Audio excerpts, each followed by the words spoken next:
بسم اللہ الرحمن الرحیم۔ یا القائم چینل میں خوش آمدید۔ السلام علیکم۔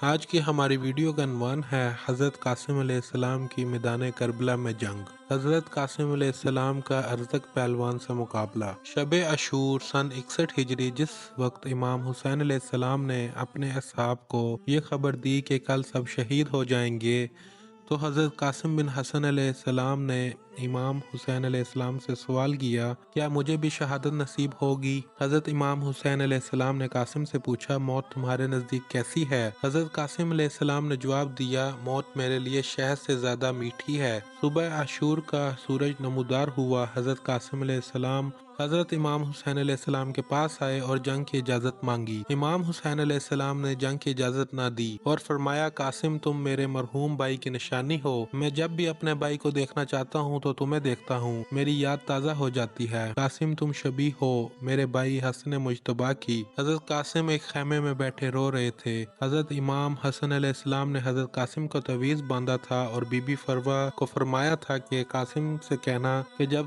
سب سے زیادہ پریشان ہو تب اس تعویذ کو کھولے اور پڑھے۔ جب بی بی فروہ نے حضرت قاسم کو یہ بات بتائی تو کہا، اس سے زیادہ پریشانی اور کیا ہوگی؟ قاسم تعویذ کھولو، اس میں حل لکھا ہوگا۔ حضرت قاسم نے تعویذ کھولا، اس میں لکھا تھا، اے قاسم، اے میرے لگتے جگر، جب اپنے چاچا امام حسین علیہ السلام کو تنہا پاؤ، دیکھو کہ وہ بڑے پیاسے ہیں، مظلوم ہیں، غریب ہیں، اے قاسم تب بالکل گریز نہ کرنا، اپنی جان چچا پر قربان کر دینا۔ حضرت قاسم نے آنسو صاف کیے، بابا کا خط چچا حضرت امام حسین علیہ السلام کے پاس لے گئے اور فرمایا، یہ دیکھیں چچا، میرے بابا نے کیا لکھا ہے؟ حضرت امام حسین علیہ السلام نے خط لیا اور چوما اور مدینے کی طرف منہ کر کے فرمایا، میرے بھائی مجھے غربت میں بھی یاد رکھا ہے۔ حضرت امام حسین علیہ السلام نے فرمایا، قاسم آپ ایسی سفارش لے کر آئے ہیں کہ میں آپ کو روک نہیں سکتا۔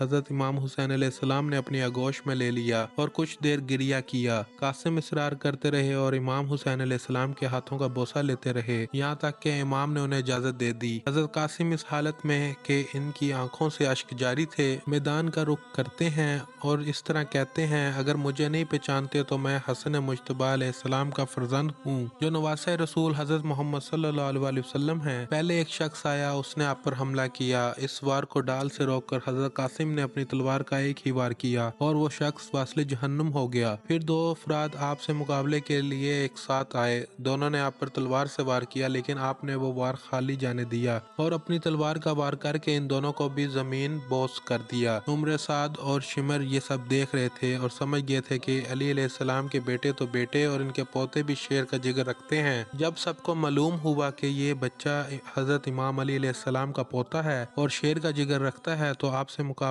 کے لیے اور کوئی بھی آگے آنے کی جرات نہیں کر رہا تھا۔ عمر بن سعد نے ارزق پہلوان کو بلایا۔ ارزق پہلوان جو کہ عرب کا طاقتور پہلوان تھا اور وہ 1000 فوج کے برابر طاقت رکھتا تھا اور کربلا میں یزیدی فوج کے ساتھ تھا، حضرت امام حسین علیہ السلام سے جنگ کرنے کے لیے اپنے 4 طاقتور بیٹوں کے ساتھ آیا تھا۔ عمر بن سعد نے ارزق پہلوان کو کہا کہ قاسم کے مقابلے میں تم جاؤ۔ ارزق پہلوان نے اس میں اپنی توہین سمجھی اور اپنے بڑے بیٹے کو یہ کہہ کر بھیج دیا کہ میرے جانے کی ضرورت نہیں، میرا بیٹا بھی قاسم کا سر لے کر آتا ہے۔ چنانچہ ارزق پہلوان کا بیٹا حضرت قاسم علیہ السلام کے مقابلے میں آیا اور حضرت قاسم علیہ السلام کے ہاتھوں بڑی ذلت کے ساتھ مارا گیا۔ اس کی تلوار پر حضرت قاسم علیہ السلام نے قبضہ کر لیا اور پھر للکار کر کہا، کوئی ہے دوسرا جو میرے مقابلے میں آئے؟ ارزق نے اپنے بیٹے کو مرتا ہوا دیکھا تو غصے میں لال ہو گیا اور غصے میں آ کر اپنے دوسرے بیٹے کو حضرت قاسم کے مقابلے میں بھیج دیا اور اسے کہا کہ تم حضرت قاسم کا سر لے کر آؤ۔ بس اتنا کہنا تھا کہ بیٹا جب میدان میں گیا، آپ کے مقابلے میں آیا، حضرت قاسم نے اس کو بھی واصل جہنم کر دیا۔ ارزق نے پھر اپنا تیسرا بیٹا میدان میں بھیجا اور پھر چوتھا بیٹا بھیجا، جب حضرت قاسم علیہ السلام کے ہاتھوں چاروں بیٹے واصل جہنم ہو گئے۔ جب ارزق پہلوان نے چاروں بیٹوں کو مرتے ہوئے دیکھا اور وہ بھی ایک بچے کے ہاتھوں، تو وہ ارزق پہلوان جو کہ 1000 فوج کی طاقت رکھتا تھا، خود حضرت قاسم کے مقابلے میں میدان میں اتر آیا اور حضرت قاسم کے مقابلے میں ارزق پہلوان کو دیکھ کر حضرت امام حسین علیہ السلام نے ہاتھ بلند کیے